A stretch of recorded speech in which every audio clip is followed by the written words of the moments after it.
ಕಳೆದ 10 ದಿನಗಳಿಂದ ಸಂಪ್ಯ ಪರಿಸರದಲ್ಲಿ ಪಸರಿಸ್ತಾ ಇದ್ದ ವಿಷಕಾಳಿಗೆ ಪುತ್ತೂರು ಅಗ್ನಿಶಾಮಕ ದಳದ ಅಧಿಕಾರಿಗಳು ನಿನ್ನೆ ಮಧ್ಯರಾತ್ರಿ ನಡೆಸಿದ ಕಾರ್ಯಾಚರಣೆಯ ಮೂಲಕ ಮುಕ್ತಿಯನ್ನು ನೀಡಿದ್ದಾರೆ.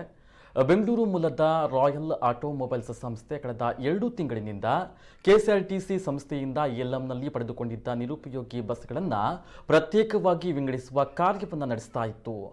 ಇದರಂತೆ ಪ್ರತ್ಯೇಕಿಸಲ್ಪಟ್ಟ ಪ್ಲಾಸ್ಟಿಕ್, ರಬ್ಬರ್ ಟೈರ್ನ ತ್ಯಾಜ್ಯಗಳಿಗೆ ರಾತ್ರಿ ಬೆಂಕಿ ಹಾಕುವ ಮೂಲಕ ಪರಿಸರದಲ್ಲಿ ವಿಷಗಾಳಿ ಹರಡ್ತಾ ಇತ್ತು. ತಡರಾತ್ರಿ ಬೆಂಕಿ ಹಾಕ್ತಾ ಇದ್ದ ಹಿನ್ನೆಲೆಯಲ್ಲಿ ಈ ಕೃತ್ಯ ಬಹುತೇಕರ ಗಮನಕ್ಕೆ ಬಂದಿರಲಿಲ್ಲ.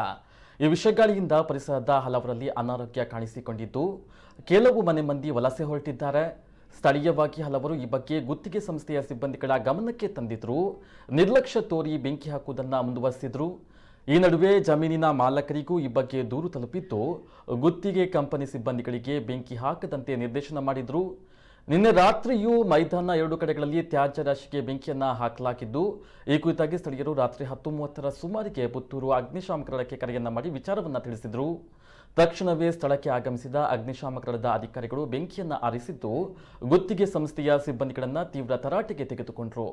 ಪೊಲೀಸರಿಗೆ ದೂರು ನೀಡಿ ಕಾನೂನು ಕ್ರಮಕ್ಕೆ ಮುಂದಾಗುವ ತೀರ್ಮಾನ ಕೈಗೊಳ್ತಾ ಇದ್ದಂತೆಯೇ ಸಿಬ್ಬಂದಿ ಸೈಯದ್ ತಪ್ಪಿಗೆ ಕ್ಷಮೆಯನ್ನು ಯಾಚಿಸಿದ್ದು, ಮುಂದೆ ಇಂತಹ ಘಟನೆಗಳು ಮರುಕಳಿಸದಂತೆ ಗಮನ ಹರಿಸುವುದಾಗಿ ತಿಳಿಸಿದರು. ಕಾರ್ಯಾಚರಣೆಯಲ್ಲಿ ಅಗ್ನಿಶಾಮಕ ದಳದ ಮುಖ್ಯ ಠಾಣಾಧಿಕಾರಿ ವಿ ಸುಂದರ್, ಎಲ್ಎಫ್ ಪ್ರವೀಣ್ ಕುಮಾರ್ ಮುಂತಾದವರು ಭಾಗವಹಿಸಿದರು.